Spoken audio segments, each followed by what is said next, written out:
it reminds me of me when I was trying to bargain with God.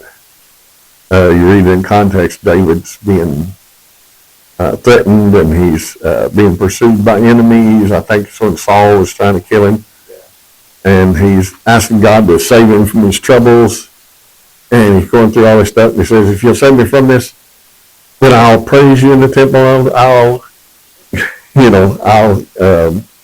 praise you for many people. I'll give your praises. I'll tell everybody how great you are, And I like that verse. I like it out of context better because it's the way I have felt about the Lord ever since I've been saved. That's why, for me, public speaking, I've never been a public speaker before. I wasn't good at it, and I didn't like it. I was very nervous. Like I said, I didn't like people, and trying to get up and speak in front of people. It was hard, especially to tell the truth. I can get up in front of people and lie a lot easier than I get up in front of people and tell the truth. It's kind of that little white line.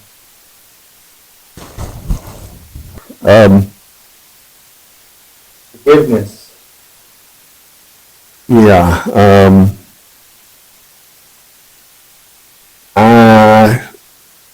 I learned forgiveness through what God put me through in the initial salvation experience, and that's absolutely necessary in the Christian walk.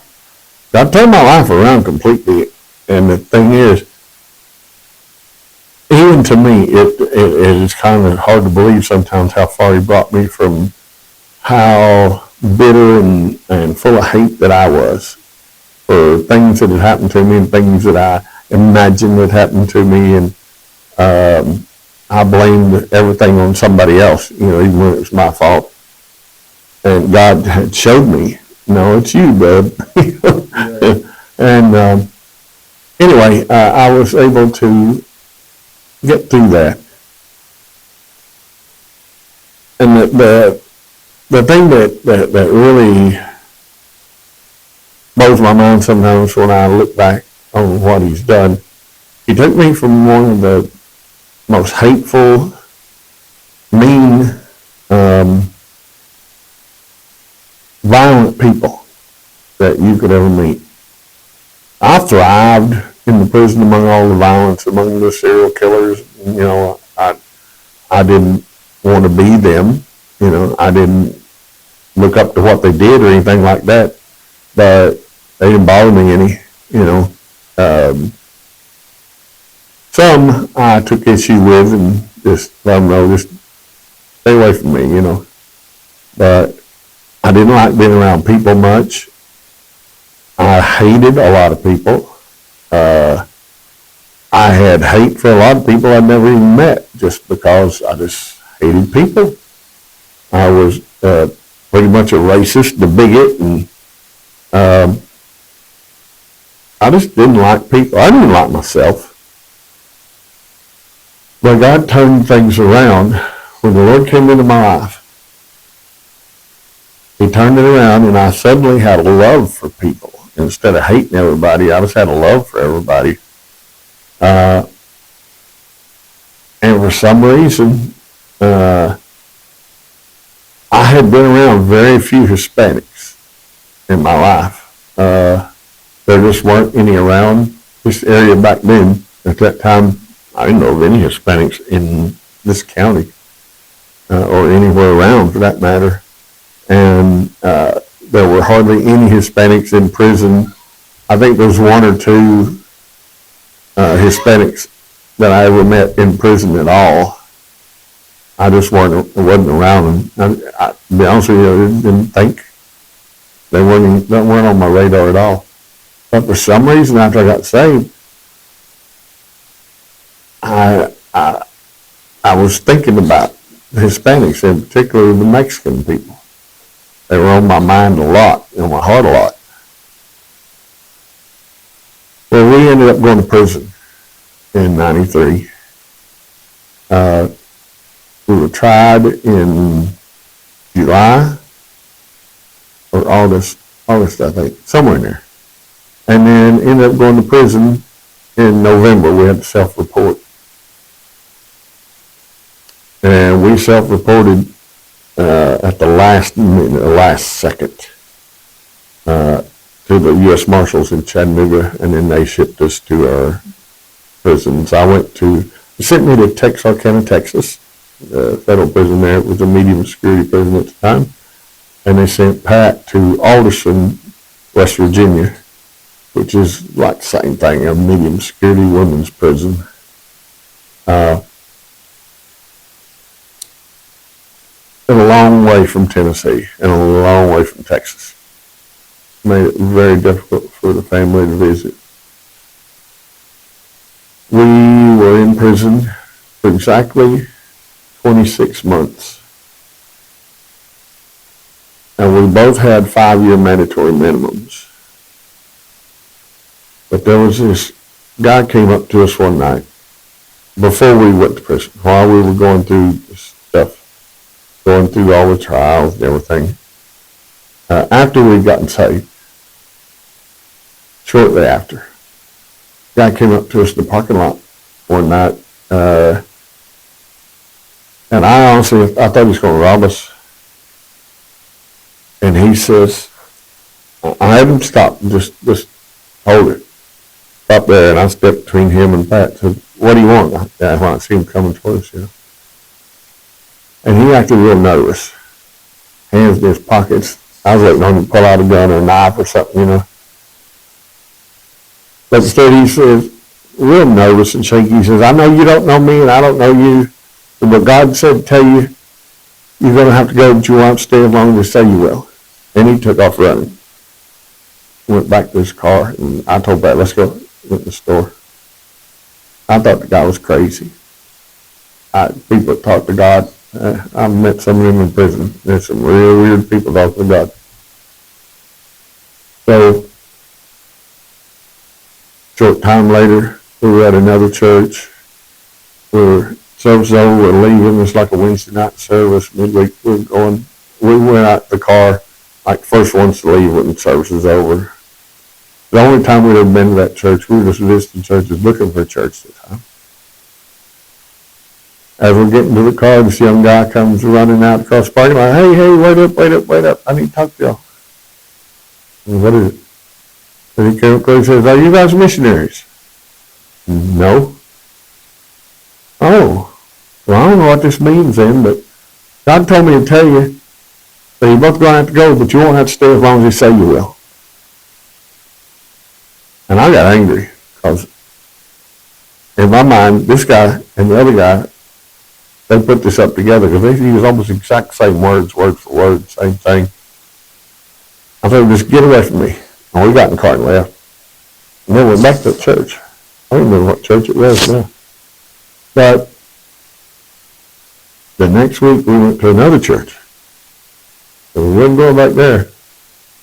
And there was this blind guy playing drums with the praise and worship group.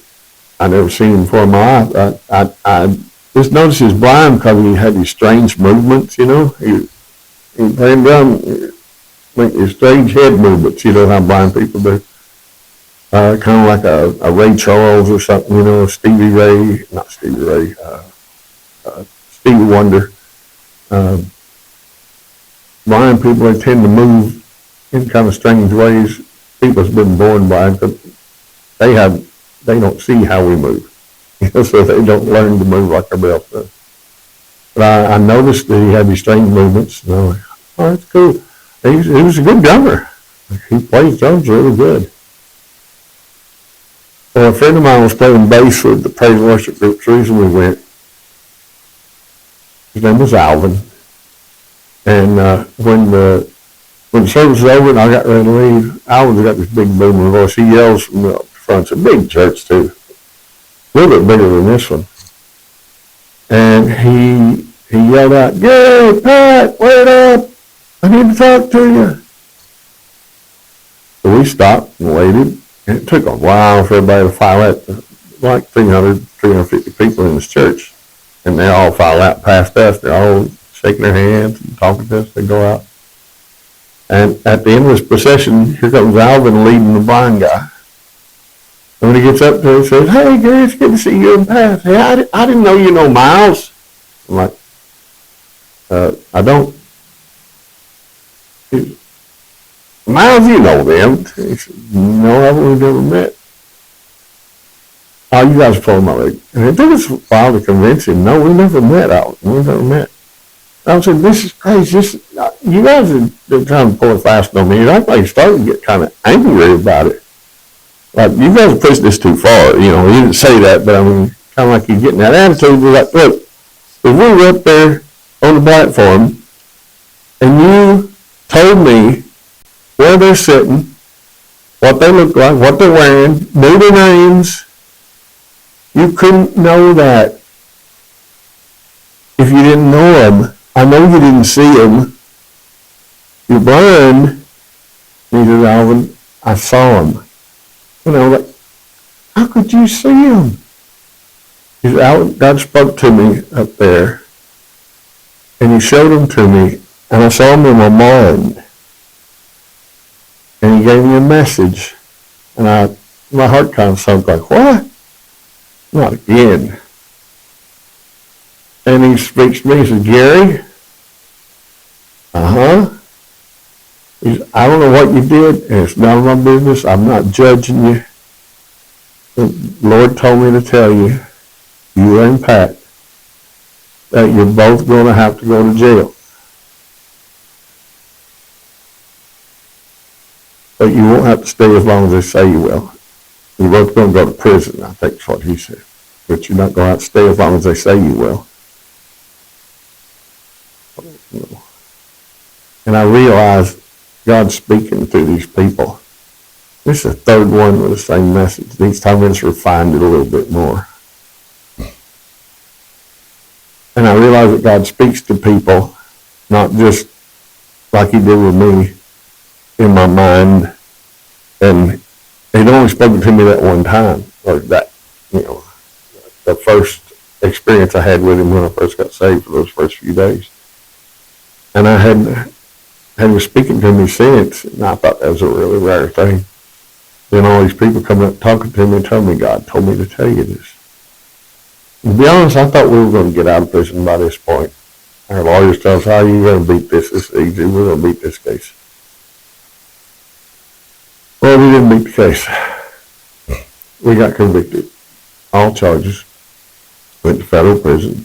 Me to Texarkana, her to Alderson. But exactly 26 months to the second. This is the weird part, okay? We got an immediate release order, and it was filed on the date it was filed. It was the date, the hour, minute, and second. They have like a time clock, like you punch in going to work. And like all legal documents have to be punched as time clock with a date and time to be legal. It's not legal until it's been stamped by the clerk. When we went in with the marshals, they had any stamps, so they stamped that we'd turn ourselves in. We waited till the last second to turn ourselves in, standing in the doorway. And the last second we stepped in, okay. And the guy hit the thing. He said, "Boy, you just barely made it." And it was like, we had to be there 12 noon with 0 minutes, 0 seconds. 12 zeros all the way across. He said 1 second later, and you'd got lost good time off your sentence for reporting late. You'd have to spend more time in jail.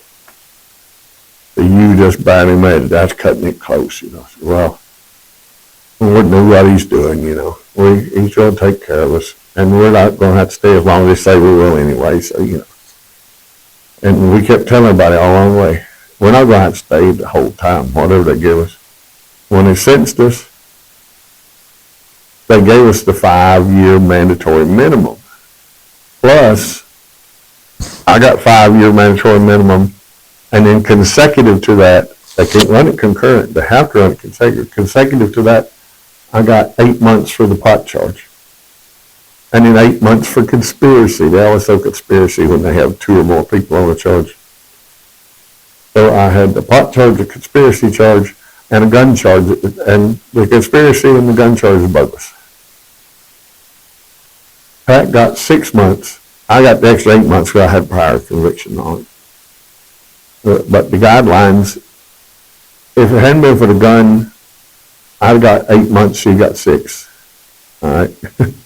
But now it's 5 years and 8, 5 years and 6. And we got to do the 5 years, the whole thing, and then you start on the 8 months or the 6 months. And so in federal, you do like 85%. And so that's almost the whole thing. You got to do 100% of the 5 years and then 85% of the 6 or 8 months. So we're going to be there close to 6 years, you know. Except God said, you're going to get out early. You won't have to stay as long as they say you will. And so that's the way it worked out. And the day we got our immediate release, and we've both been telling everybody at prisons where we're at, we're going to get an immediate release. We will go home early. And when it happened, everybody was shocked. Everybody's telling us all along, you're crazy. That's not going to happen. You people are nuts. You believe God's going to get you out of here? Why would God get you out of here? I don't know, but he said he would. If he said he would, he's going to do it. Well, we got out.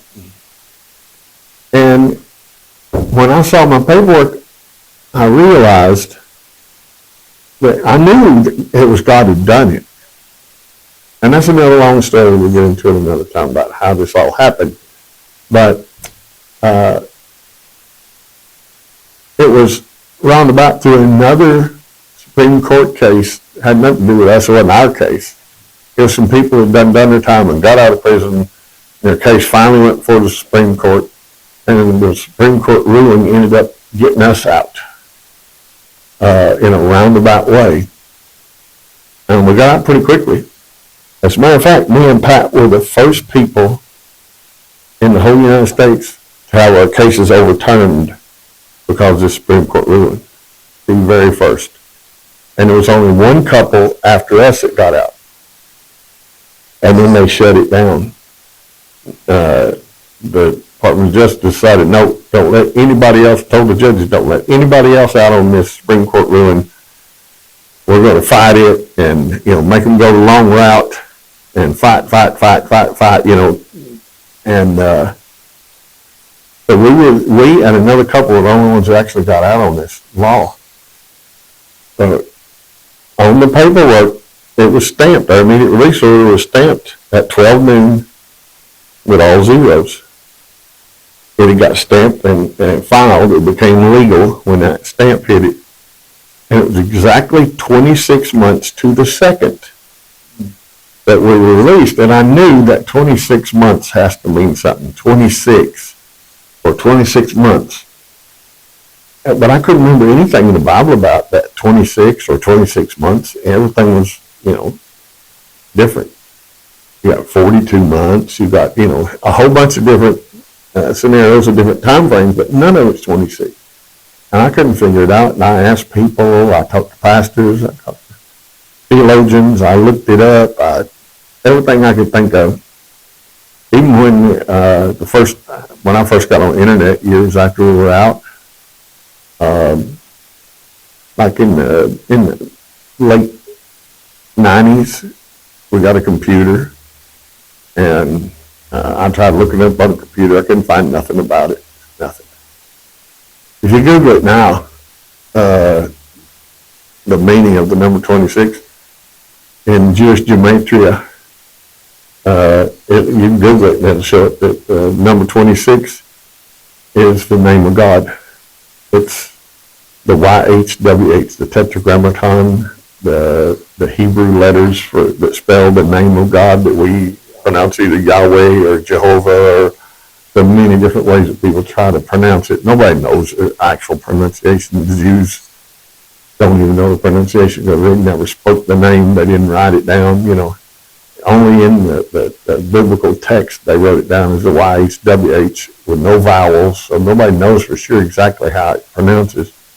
And they were not allowed to use the name in any other form, so there's nothing to compare it to. But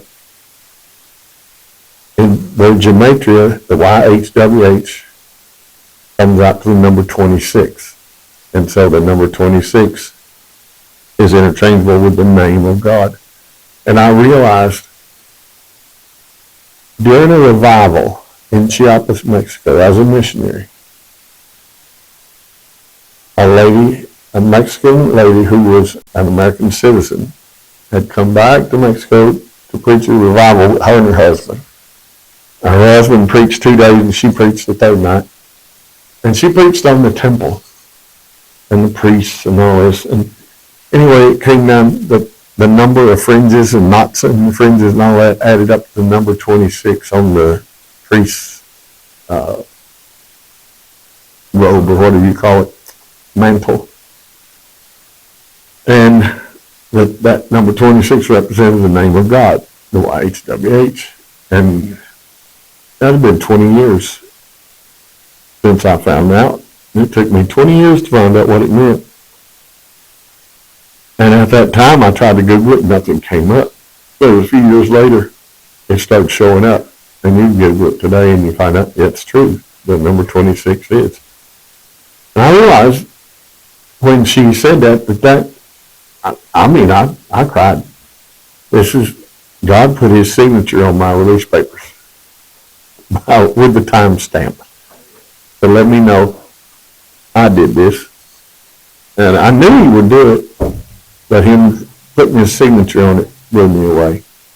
Now, I kind of got distracted and off track a bit. What I was talking about before, the way that I was so hateful. My nature was to hate people, you had to prove to me you was worthy to be liked before I'd have anything to do with you. And as far as I was concerned, people were just trash. People were terrible. People were awful. I didn't care nothing about people, and heck with them. And then God changed that completely around. During my stay in prison, I got transferred from Texarkana. After 8 months in Texarkana, I got transferred to Atlanta. And in Atlanta, I wasn't behind the wall in Atlanta in the main prison. I got they had changed the custody level. They were changing the custody level at Texarkana, and they were moving out as many people as they could. And I think they were going to medium high, if I remember correctly. And so they either had to move me to another medium or change my custody to low and move me to a low, but they couldn't up my custody level without some kind of infraction. And so I, among a lot of other people, got a custody drop. So they dropped me to low custody. And then I was eligible to go to a camp, which is, a lot better than the prisons. And so I went to Atlanta camp, which is like a little prison outside the walls, the main prison, which does support work for the prison. Inmates are slave labor, do support work for the main prison. I worked in a lot of different jobs there. But while I was there, I got the advantage of there was a man who was probably the best theologian alive at the time. He had been the president, chairman, what it was, the head of the translation board for the International Bible Society for many years. He had spent like 50 years as a missionary in India. He was fluent in all the Tamil languages of India. He had the Bible memorized in 7 different languages, including the original Hebrew and the Greek. Memorized. He could quote the whole Bible start to finish in 7 different languages. The man knew more about the Bible than I ever will. And I got to study under him for about 18 months. And then I kept going to the classes, but I realized I'd got all I could get from him. Yeah. And a couple of weeks later came the immediate release. Well, in 1994, not long after I had got to Atlanta, I was in the day room, and it was a card room or game room off the side of the day room where people went to play cards and stuff. And like 9 o'clock at night, everybody had to clear out, no more games, they're quieting down, you know. Because people get loud playing cards and dominoes and all that stuff. And so I would go in there and use it for my quiet room for Bible study and meditation and all. And one night I was in there and I'd been reading and studying the Bible. And periodically as I was reading, I would have to stop and ask God to help me understand what I'm reading, because I don't get it. I don't understand what this is saying.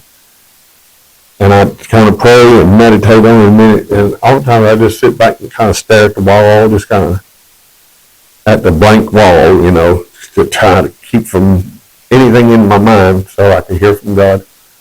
And God would explain things to me, help me. I would just start to understand things. Oh, yeah, I get it, you know. And I was doing it this night. I was looking at the wall, and just kind of blank stare, not really looking. When all of a sudden, it's like it turned into a movie screen, and God showed me a vision. First and only time God ever showed me a waking vision of something. And in this vision, it's like I'm watching a movie, and me and Pat are on a stage, like it was a tractor trailer, flatbed, in an area that was really hot. And it was out in the sun, and we were cooking in the sun, and there's a bunch of people standing out in front of us. There wasn't any chairs or anything, they were standing out there. And they're wearing these weird clothes that I'd never seen anything like it before. But they looked like Hispanic people, but they weren't dressed like any Hispanic garb I'd ever seen. But Pat and I, at the beginning of this vision, and the ground, the dirt was black. Like everything was black. The dirt was like black. And it was all cracked open. You know, like big cracks, like it's really, really dry. Like you ever seen where, you know, the ground gets so dry, it starts cracking open. And we were playing and singing. I was playing keyboard and she was playing guitar. At the time, I didn't play keyboard and she didn't play guitar. In this vision, I'm playing keyboard, she's playing guitar. And we were singing a praise and worship song in Spanish. Neither one of us spoke a word of Spanish. But I understood the words of the song. It's like in the vision, I understood the Spanish. While it was going on, I understood everything. Then she gave a short little testimony. When the song ended, she gave a short little testimony and cried like she always does when she gives testimony. And then I began to speak and give testimony. And I was speaking in Spanish. And then I began to quote scripture. I didn't have a Bible in my hand. I just started to quote scripture out of my head in Spanish. And I understood what I was saying. I understood the scriptures. I understood the Spanish. And it was like, the vision went away, and I'm left there thinking, what was that? Whoa. And like for a few seconds after the vision went away, I could still remember the Spanish, and then it was gone. And I couldn't remember a word. I just remembered that it was Spanish, and I understood it. And like for a few seconds, I still had it in my head, and then it's gone. Like, God, what was that? Lord, what in the world? And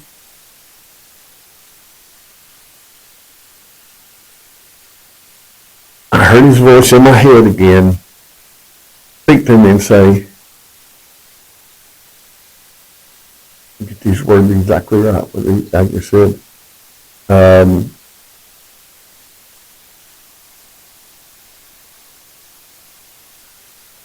can't remember the exact word. Anyway, he told me what I'm seeing is going to happen. It will come to pass. I'm going to see that. And I'm like, huh? First of all, Lord, I'm in prison. In this reason, I'm in Mexico, and I know this is Mexico. This don't look like Mexico. Don't look like nothing I've ever seen before. The people weren't dressed like that. I was speaking Spanish. I was playing keyboard. I was playing guitar, singing. And like, this is like, how can this be? And he says, you're going to live this. You're going to live it. You will see. But I don't understand, Lord. What are you trying to tell me here? He said, you're going to go to Mexico. You're going to preach. You're going to sing. You're going to take my word. You're going to teach. And you're going to do it in Mexico. Like, but I'm just barely learning the Bible. And the reason I was quoting scripture by heart and in Spanish, I don't know the scripture that well, and I don't know anything about Spanish. How can this be? And he spoke to me again. He said, prepare yourself. How? Prepare yourself. Oh, Lord. It means I got to do a lot of studying. So I did. I got studying. I started trying to learn Spanish. And I studied my Bible much more fervently than I had before. And it took 15 years from that, 15 years after that vision, I was in Mexico preaching.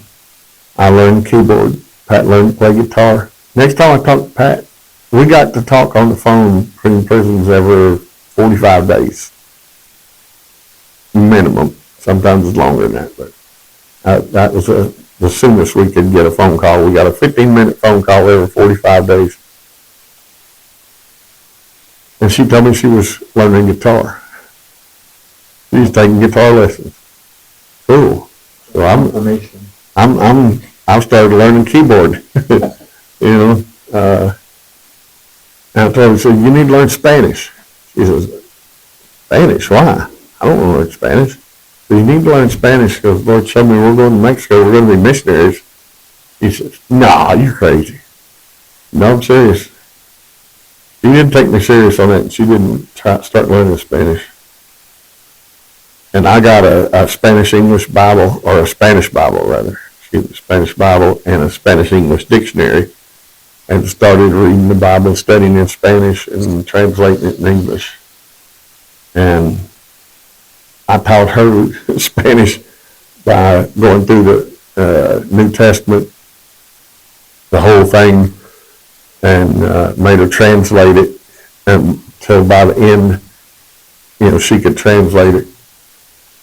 And I was able to teach her better pronunciation because you don't learn pronunciation from reading and writing, but I learned it later from talking to Hispanics as they began to come into Cleveland.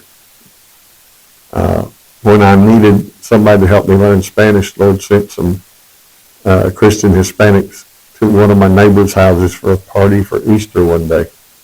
And they invited me to come down to help translate. They had some Mexican guys there. And when I went down, I found out they were Christians.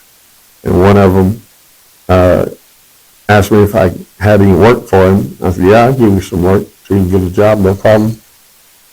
And we made a deal. I'd help him learn English. He'd help me learn Spanish. And he did.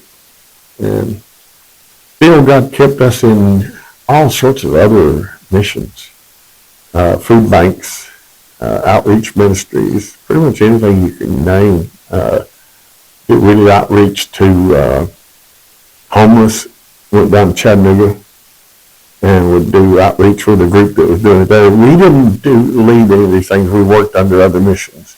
We'd go and volunteer and help this pastor or this mission do this over here and go over here and do this over here. And we do these things usually for a year or two.